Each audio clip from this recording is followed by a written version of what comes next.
Abdurahmon, nimaga ikki xil turbo ishlatyapsan? Bir xil turbo ishlatsang bo'lardi-ku. Bir xil turba ishlatib bo'lmaydi, chunki bu tashqari hovli hisoblanadi. Hovlida trubalar yer ichida qoladi.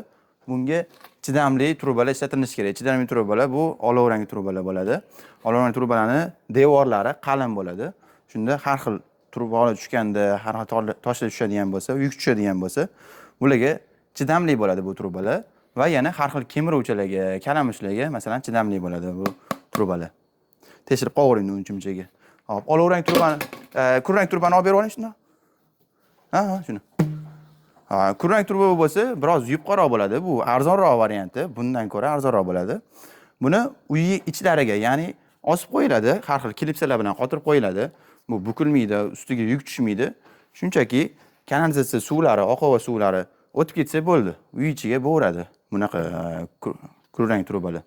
Shuning uchun uy ichiga har doim kulrang turba ishlatamiz.